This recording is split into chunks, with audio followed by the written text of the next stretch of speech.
I'm RcVitals, and I choose OGO.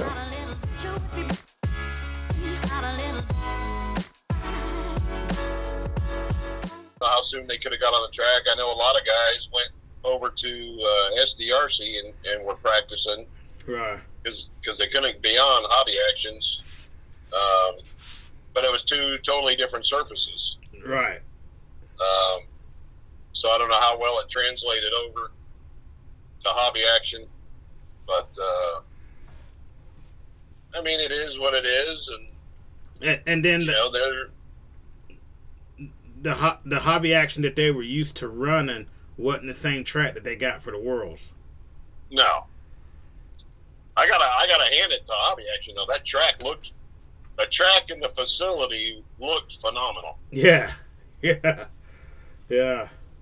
think I don't know.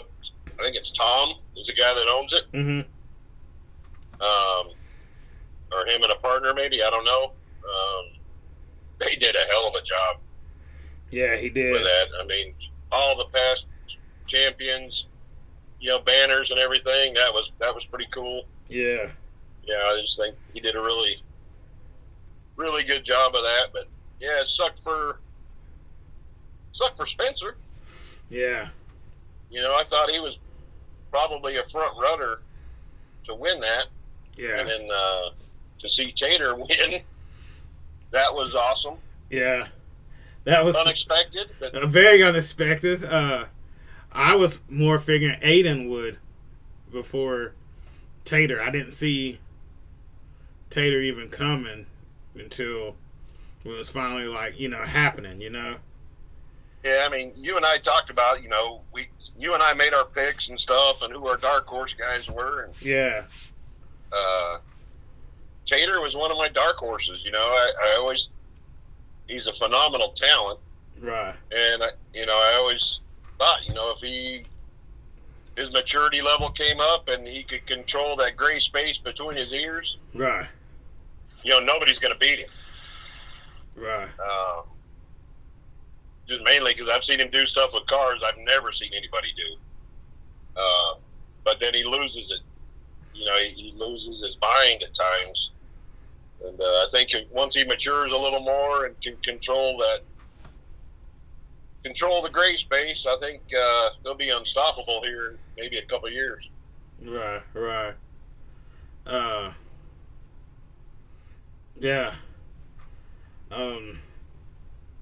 So I honestly thought it was going to be Dakota's year. But yeah, I thought so too. I thought it was going to be the usual suspects, and that's Spencer, Dakota, Dustin Evans, Mayfield, and Ty. And I didn't expect the Schumacher to be up there like that because, to me, the Schumacher was known as a high bike carpet car. That's just my opinion and my 2 cents. But no, I agree. Every time I've seen Chaplin running on carpet, it's like, holy cow, this car's phenomenal. Yeah. Of course, he's excellent, probably one of the top carpet racers in the world. Right. One of the top, I'd say top 10 for sure. Right. And that car always looked good on carpet, so they've obviously made some good strides at getting their dirt program together. Right. But I did not see Tater coming. I did not see Davide coming. And then another thing is, the Worlds in the past, you always saw, well, I'm talking the Worlds in the past that were featured in Car Action magazine or the magazines. You always saw the prototype parts in the magazines now here in December. Right. That happened at the Worlds. And now it don't seem like that was that many prototype stuff there, or they were just so secretive. But the magazines will always get shots and stuff like that, and it would just now be coming out here in December. But it just don't seem like the innovation or it wasn't a buzz of prototype parts and new cars. The only buzz I saw was Mugen having their prototype two wheel, and that was it. Like, it wasn't a buzz like it was in the past. Yeah, and I think X-Ray was wanting to have their car there, but it wasn't ready to go for Worlds. Right. So they, kind of unveiled it at the Carpet Championships in Florida. And they should have had it ready for the Worlds. Yeah, but don't put something out that isn't ready, that isn't going to perform. True. So, I don't want to rush something to production that isn't going to work. True. So they probably made the right decision. I mean, it's, and you got 10 scale Worlds in a couple more years, it'll be good. And then you got, Losi. People know I just sold my TLR car, but you got Losi that's just kind of, lack of a better term or anything, but just Frankenstein a car together, like, not knocking them or anything. It's just what it is. No, and the crazy thing, the car is still good. I mean, it's still fast. Right. But it seems to me like it's only fast for the top tier team guys. You know what I mean? So right. It's the guys that have the Frankenstein car together with parts. Hell, I think some of the parts you can't even buy anymore. I don't know. Yeah. When I was putting or modifying my TLR car, there were certain parts that I had to dig to find. Like, not to beat a dead horse, but, Hoosiers, RC, Hoosiers RC up in Indiana or Kentucky. They got a lot of hard to find parts, and went through them, went through Brent, and so it's like a piecemeal together. But yeah, the top percent can make them work, but they have to do that to make it work. Yeah, but the car's still relevant in racing. So right. But my fear is, with Horizon owning TLR, and even Trinity now and Proline, AKA, yeah, AKA, I'm just kind of. This is my opinion, and it'll probably piss some people off, but I don't think they're into the development side of things. They're into sales. Right. And this is, it's my opinion. Right. I don't see them. Oh, they developed a motorcycle. Well, it took them 6 years to develop that motorcycle. Right. So I just don't see them really on that design and development side of the industry. Just because they're in the money, they're in business to sell product and make money. Right. I don't see them in business to develop products outside of, their brands and things like that. But, right. Yeah, and that motorcycle, I don't see it. I've seen it, felt it, picked it up and everything, and I don't see it taking off like they thought it would, Nah, it's cool. It's cool. Yeah. If you want to go out and play with it or something. I've never driven one, or I don't own one, but I've seen guys out on the 8-scale track running them and stuff, and yeah, they just don't. The turning radius is terrible. Right. And I know everybody says, "Oh, wait until we get aftermarket parts and different shocks and tires and all that." That's fine. But I don't never think that'll become a mainstream racing. You know what I mean? Right. I think you'll have a small niche of guys that, okay, there's 4 or 5 of us. Okay, we'll run a motorcycle class. Right. But yeah, it won't fly. I don't think you'll ever see it.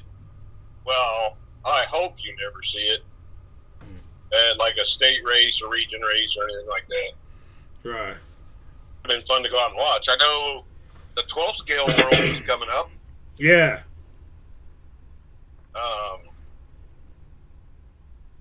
Scale Worlds is coming up at Beachline in Cocoa Beach. That is going to be awesome to watch. Yeah, I wonder if our buddy Will Sheffield's going. I don't know. I mean, I'm going to go watch. So yeah, I'll see if he's there. Yeah, and that starts next week. Yeah.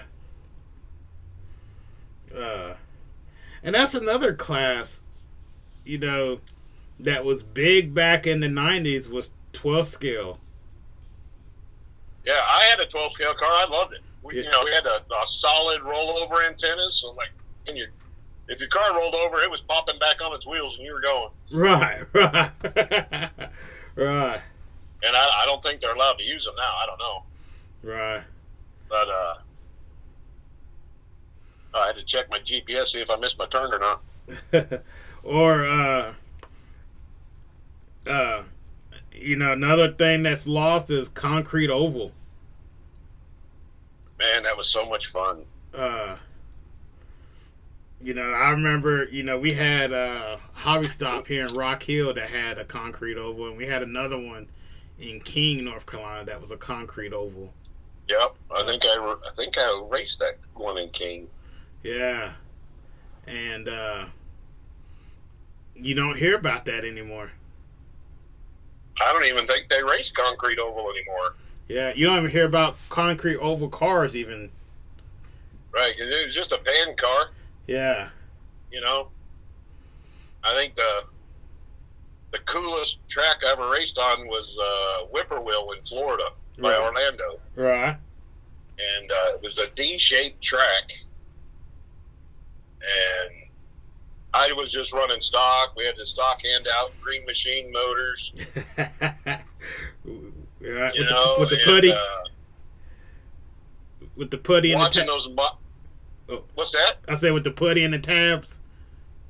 Did they put no, there was no putty in the tabs. They just had them there. They were painted. Uh-huh. So if you bent the tab, the paint broke. Okay. But I cannot confirm or deny that Home Depot's color match system works very well, even back then. Right. So that's all I can say about that. Right. No, I think, we tweak those motors a lot. I mean, I just remember cutting brushes and trying all different kinds of brush styles. And you name it, we were trying it. Well, I can remember videos of Whippoorwill to where cars was going like down the straight and they would get air up under them. Oh yeah, on that back straightaway they had a net, a catch fence. Yeah. And I don't know what speeds they were going, but those modified guys, they had to be doing every bit of 60 or 70 miles an hour. Right. That's what it looked like anyway. And they did an enduro race. And, they had pit tables set up down on the infield. And, we were running nightcap batteries. So you could only get about 4 minutes, maybe 4.5, 5 minutes out of a pack. Mm-hmm. Depending on how you geared it. Mm-hmm. And those guys that come in and do a battery change in like 2 seconds. Yeah. It was awesome. Yeah. And I watch cars get just destroyed, and they break a rear axle or something.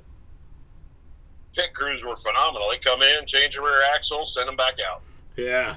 I'm just like, holy cow, it was fun. Yeah, I remember definitely a good time. I remember the tabs you would have. It wasn't a connector, so some of the cars I seen had the positive and negative wire on the brace, and the tabs on the NiCad battery would fall out the bottom, and you would put the next battery under, and it would just hit the tabs automatically. Yeah. Send them it was no soldering, so it was just like the tabs were touching the battery kind of thing. It was like a quick change.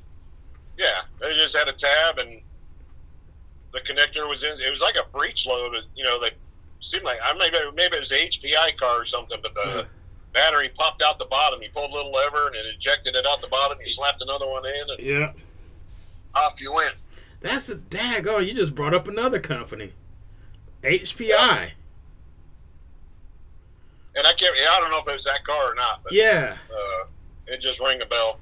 HPI, Bolink. Yeah, Bolink. They were out of Georgia. Yeah, we had a car company up here, a concrete oval car company up here in North Carolina, out close to like Albemarle or something like that. I forgot the name. I think they had a car called a TCR or something, but Trendy ended up buying this company. But you want to know what the best product Bolink ever came out with? What's that? Bolink body wash.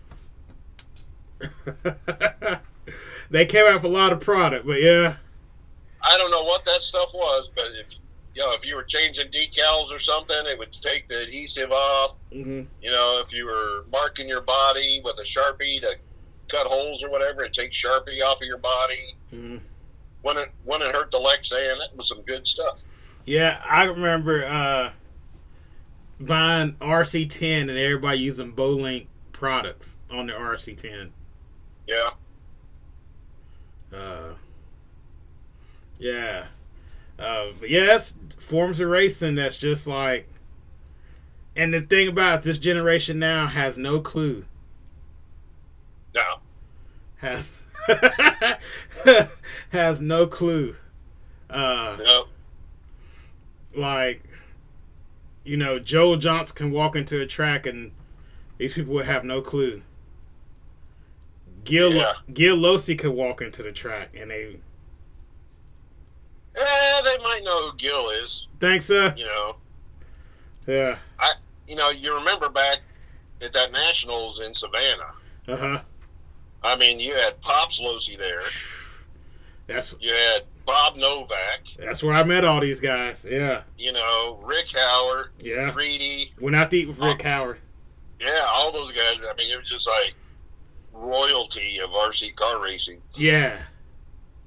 And I think I was running that orange Novak mini receiver, I think, in my car. Yeah, I had one. Yeah. And, you know, they had cool decals back then, too. But anyway, I think it was, Bob Novak was walking by and he saw it in my car. Mm-hmm. You know, and he made a point to stop, say, hey, thanks for running the receiver, man. That's cool. Yeah. Yeah. And you don't get that anymore. I mean, you don't get that anymore. You know the only one in the industry that talks to me like the old school days. The only one in the industry that talks to me like that and see me at different races is Thomas Tran and Dustin Evans. Oh, and AJ, but AJ is more local. But it was when they see me at races, they acknowledge, and it's like, yeah, AJ, and it's that old school feel. Yeah, Thomas he's a character, man. I love talking to him. Yes, and it's not talking about racing with him. It's just like, yeah, he'll see me. Hey, is your boy here? Where you guys staying? What you guys doing for dinner? Blah, blah, blah. And, we'll talk a little bit about racing or something, And, Masters, we talked about Worlds for about 15 minutes and, shot the shit for another 10 minutes. And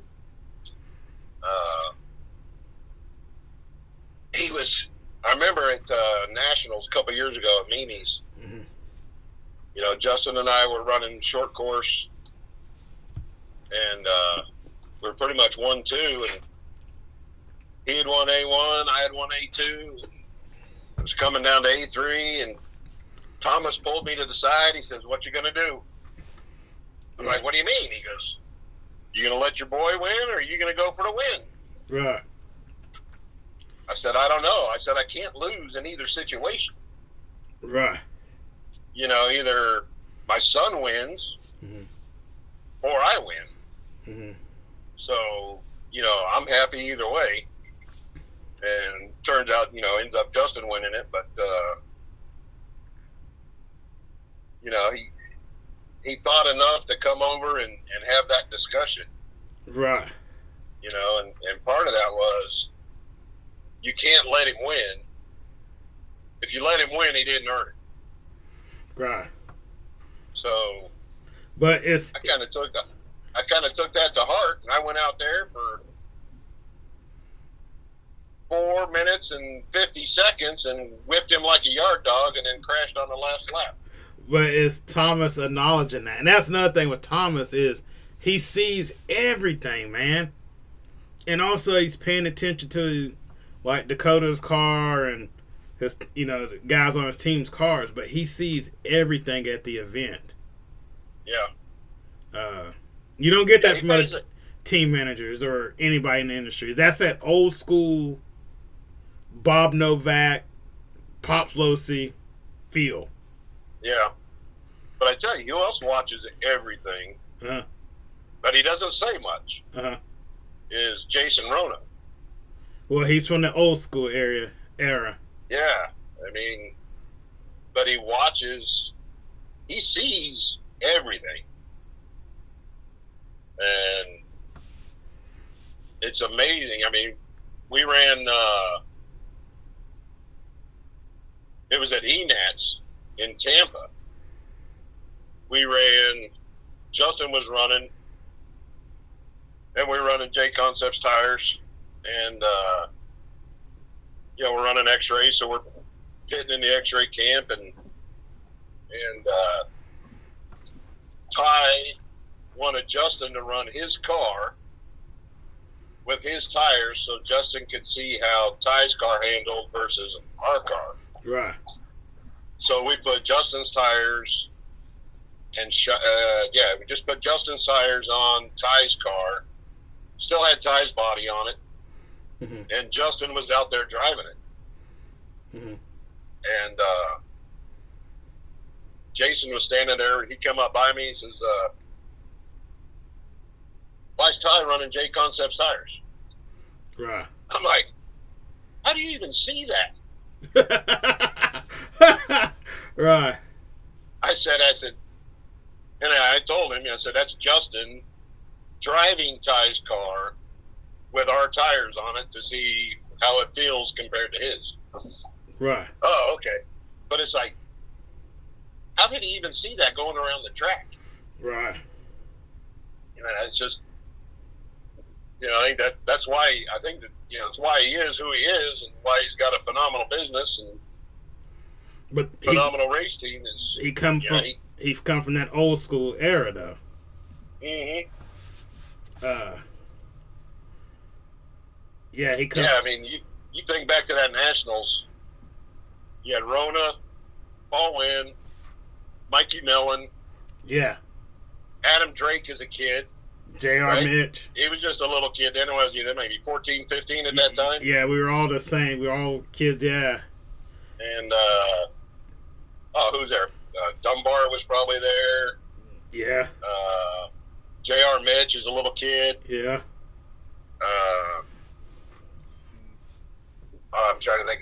Who's Dean? What the hell is his last name now? The guy's at drag races now. Oh, Dean Kearns. He was one of my teammates on Scooter Motorsports, yeah. Yeah, so you had him there. Yeah. You know, and then, you know, all the California guys, too. It's like, holy cow. And it was like, it was more, that was not switching, but it was more like you went to these races and you were starstruck, but also you was running with these guys. And these guys were cool. They had conversations with you. The guys now don't talk. Like, they see me at races and stuff like that, and I'll say, "Hey, how you doing?" "Fine." And they just keep on walking. Like, and it's like, wow. You know, guys like me is what kind of push the product, but guys back then of the industry knew that, so they took the time out to talk to people. They have more right. And it's, personality. Yeah, it's just it's a different industry now, man. Back then, we didn't have social media. Yeah. I mean, your phone was a Nokia push button. You could only play Snake on it or Solitaire. Right. And if you even had a cell phone at that time, Right. I don't even know that I owned one back then. But now it's all social media and video games. Yeah. There's no social interaction face to face with people anymore, and I think it's not just RC car racing, it's all over. It's the generation as a whole. Yeah. They're losing that ability to communicate. So, if I saw somebody at 3 big races back then, the company started paying attention to them. Yeah. And now it doesn't even seem like it even... And they would go over and talk to them. Like, my dad talked to Pop Slosey. My dad talked to Mike Reedy. And we wasn't sponsored. We was just at the races, and they saw us at the races, But it was different to where they knew we need to talk to our customers. Yeah, well, that was... You had to. Yeah. Back then you had to because there wasn't social media. Right. Now you get, you got Rivkin doing live Facebook stuff. Dustin Evans doing it. Ty was doing it a little bit. He put out videos on different things. Right. You put out stuff. I think Owen's putting out stuff. Yeah. But a lot of your top guys they'll put out some videos, some live stuff where you don't talk to them, you're just typing in a question, right, and hoping he reads it and hoping he answers. But at the same time, it's different because at a race you can come up and talk to me, you can go up and talk to Owen, and Ty you can go up and talk to, but some of these guys you kind of can't really talk to. They're not. Yes, it's their job at the track, but they're not really conversationalists. Dustin you can talk to. Yeah, Dustin's always been really good to talk to. He's always helped us out. Yeah. Even when we were, when we were running Associated, he'd always helped us out. Right. He never hesitated. Right. We'd ask him a question or something, especially at Masters. Yeah. He would, well, bring your car over. Let's take a look at it. Yeah.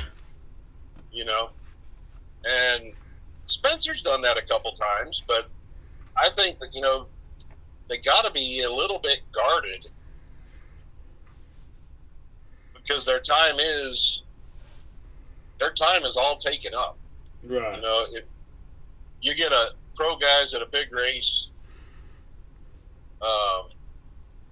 they're busy trying to figure out their car. They need to win that race. That's their paycheck. That's putting food on their table. That's right, paying for their kids' baseball uniforms. You know what I mean? It's they have to be focused at those races. Right. Dakota's always been friendly. We never really talk setups or anything because two totally different cars. But right.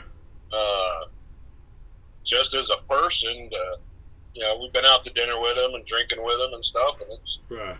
Just as a person, he's cool as shit to hang out with. I don't hang out with him often, but I'm just saying when I've been around him. Yeah. And I think a lot of it is you kind of hit it where if these guys keep seeing you at races, mm-hmm. it's like, oh, yeah, he was out here in California. It's like the one year we went to Hobby Action. Yeah.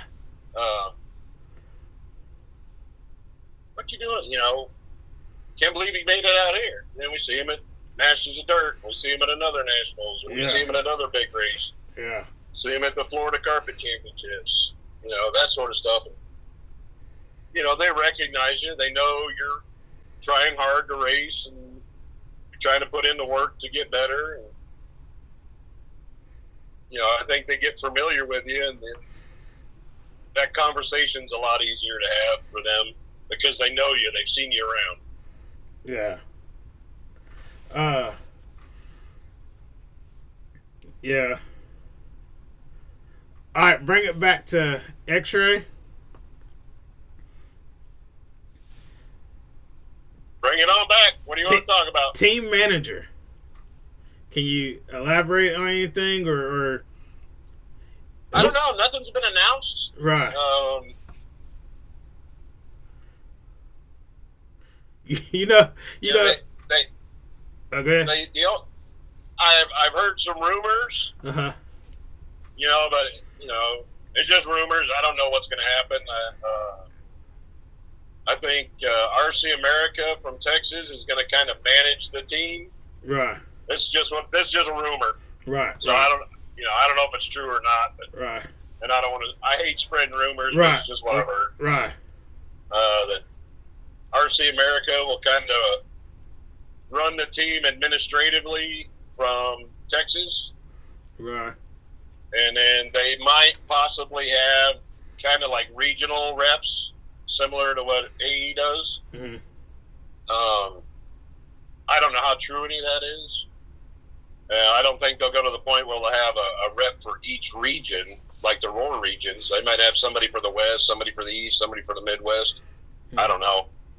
You know who I would like to see X-Ray's team manager would be? Who's that? Owen? Yeah, Owen Simmons. Yeah, him. But it would blow everybody's mind.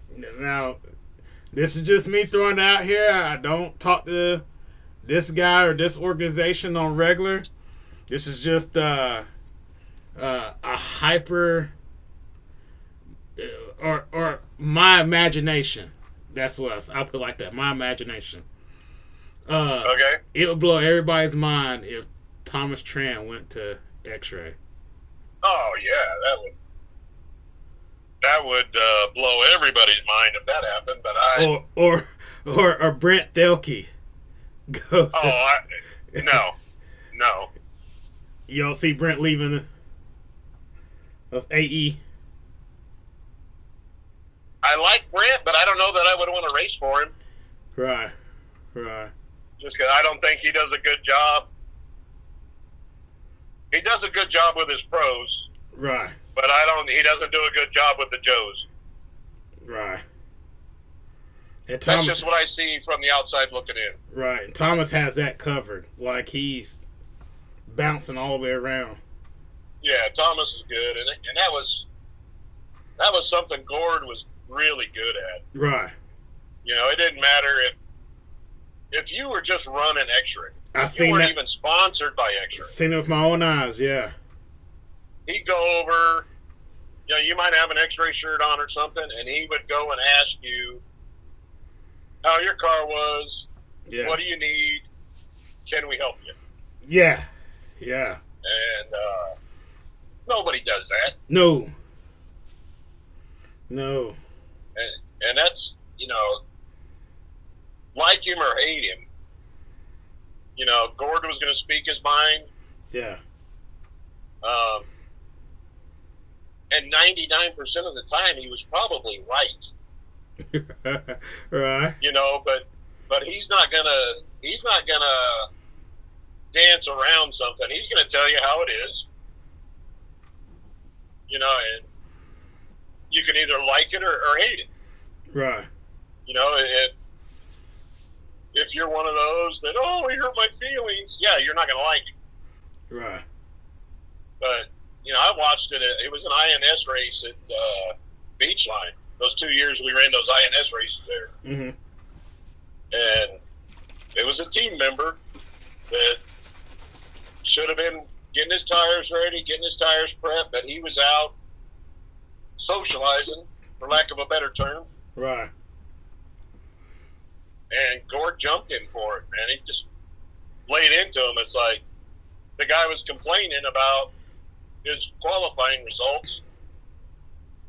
You know, and Gord just flat out told him, he said, well, you need to stop going out socializing. You need to be over here working on your car, prepping your tires, instead of coming over here 2 minutes before your race and cleaning your tires. Right. And, you know, the kid didn't like it. But Gord wasn't wrong. Yeah. Yeah. So, you know, the e-buggy nats at Tampa is another example where, like him or hate him, you know, they come out and Roar said that the new Hobby Wing motor that everybody was running, right? There's probably 12 pros there running that Hobby Wing motor, wasn't approved by Roar. They couldn't run it. Gord and Ty just so happened they weren't running the new motor, or they had the new motor, but they also had the old motor. So they put their old Hobby Wing back in, the one that was approved. Right. But kudos to Kevin Abbott for the Trinity motors were approved. So he gave all those guys motors so they could run them. Well, then those guys get those motors, they solder them all in. So now they're a used motor, right? They're soldered in. Right. And then Roar comes back and says, we'll just go ahead and let you guys run the new Hobby Wing. And Gord lost his mind over it. Because, okay, you're just going to pick what rule you want to run by? Right. You know, and it wasn't, I think Gord was more upset that Kevin and Trinity handed out 10 or 12 motors, whatever it was. Those guys soldered them up. And now those guys could go back and run their Hobby Wing. Now Kevin has 10 or 12 motors that he can't sell as new anymore. Right.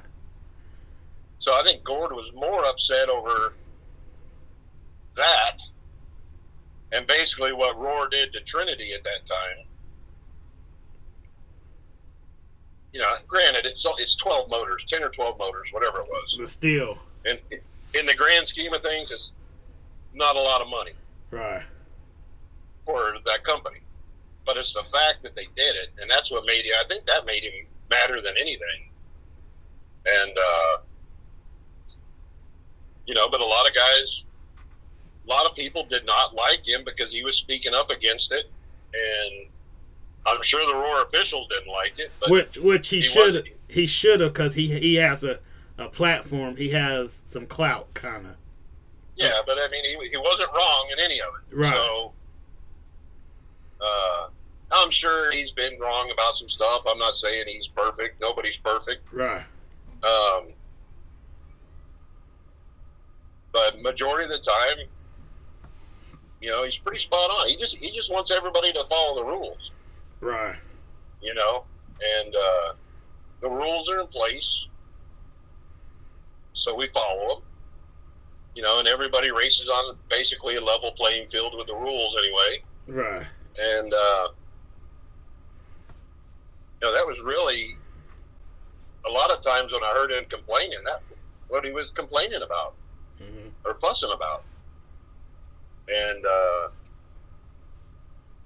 you know, like him or hate him, you know, that he was just going to tell you like it is. And you know, if you're a little softy, it was going to hurt your feelings. If you had some thick skin, it was okay. Yeah. Kind of like the Colonel back in the day in Savannah. Oh, yeah. So kind of a comparison now is Brent Dinsford. When you go to Masters, right, or any of Brent's races, period, any of his races, right, he's going to have a tech guy there. right. The tech guy is going to check your stuff. Right. If it's illegal, it's illegal. Right. If it's borderline and you go to Brent, Brent's going to say, what did the tech guy say? Right. Brent's going to back that tech guy 100%, 24 hours a day. Right. And when you come to Brent's track, it's Brent's track. Right. So, you know, at Masters this year, a lot of guys didn't like the track. Right. I didn't necessarily like the track, but it was fun. You know, I didn't complain about it. It's everybody's got to run on it, right? Right. But you know, there's been some tracks where team managers and business owners have had some influence on how the track's prepped after their cars haven't done so well. Yeah. Yeah. And Brent's one of those guys where, no, this is the track. If you don't like it, you don't have to stay. Right. You know. The Colonel was the same way. Yeah, and the Colonel's the same way. Hey, this is the track. I'm not watering it for your manufacturer because you guys can't get any traction. Right. You know. So that, I don't know, my 2 cents. Yeah. Probably rambled on too long. Nah. Like I said, you're still driving. We're still talking. So. Yeah, I'm gonna have to jump off here pretty soon and make some phone calls for work. But okay. Yeah. Well, you want to end it right here? No, I want So, anything? one shout out to the Ty. I don't know what he's going to end up doing, but I did like his post on Facebook. You know, he didn't leave X-Ray on his own accord, but yeah. Looking at all his accomplishments, all the race wins and everything he did in those 7 or 8 years with X-Ray, that was an impressive resume that he listed there. It was, yeah. I don't know what, maybe 9 national championships. I think I counted. Maybe it was 8. I can't remember. Yeah. But man, just I call him a kid. I don't know. I think he's 29. Mm-hmm. I'm not sure how old he is, but I call him a kid. I think he's a good kid, good head on his shoulders, and he'll make the right decisions in life. And I know he's got the Lord guiding him, so probably can't go wrong. Yeah. And just appreciate everything that Gord and Ty and the X-Ray team have done for us, and really Kevin and Eric and all those guys that help us out. Can't say enough about all those guys. Right. You know, they're sponsors, but they're better friends than they are sponsors. Let's put it that way. Right. I look at their friendships more than the sponsorship. So, right. anyways, good luck to him and Gord in retirement. Maybe he can go pheasant hunting a little bit more. I know he got a new dog recently, so he's working on getting that thing trained up. Yeah. I don't think Gord's gonna step away like that. I think he'll be back. It'd be awesome if he did. I know. I mean, you think about it. Even, you know, back when the hot body days and everything else, they were all the pros, not just them, but all the pros. But Ty and Gord, you know, they live in Canada. They don't live near a major airport. Yeah. So they put on a lot of miles, a lot of time on the road. And I'm not saying none of the other guys have either, but it just seems like those two had a hell of a lot further to drive than anybody else. And how dominant they were. Yeah, just what they accomplished through the hot body days and X-Ray. You know, like, just imagine if he lived close to OCRC, Hobby Action, SDRC. Well, he'd probably be pissed off right now because OCRC closed. Yeah. Yeah. Yeah, and I gave him a hard time. I was like, you got to move to Florida. You wouldn't have that 2 feet of snow all the time. Yeah. Or 10 feet of snow. I don't know how much they get up there. I'm sure they get a lot. Yeah. I think they enjoy it up there. And, Ty's got his off-road truck that he drives and builds. And always a work in progress there. And they do a lot of hunting up there and stuff. So I know they couldn't do that down in Florida. They'd have to take up fishing. Don't sit beside the lakes because you never know what's going to come out of it. Yeah. Or any body of water, any puddle of water, don't sit beside of it. You don't know. Yeah, you need to be standing up there ready to move. But they say a gator in every lake, but that's not true. But anyway, man, safe travels. Man, hit me up later on tonight or whatnot. All right. Well, it's now 8:15. You can get through Atlanta traffic, so you need to get in your car and get on heading this way. Good old 6 hours. Yeah, you hit Atlanta in 4 hours, so it'll be about 12:15. Right. You make it through Atlanta traffic relatively smoothly, hopefully. And then I did bring some corn squeezins with me, so I'm just saying. Right on, right on. All right. All right, well, I'll let you go, man. It's good talking to you, and then we'll do it again tonight or something. Okay. All right. Bye. Bye. It was Tom Sherman on the little thing. I don't know what I call it, but the drive, I guess. But yeah, that was a good conversation. Like, subscribe, tune in, whatnot. Have it run in the background. Just this is something to put on while you're wrenching or working on stuff, or just have some background noise. But yeah, thank y'all for tuning in. See me at the track. Come up to me, say what's up. See you soon.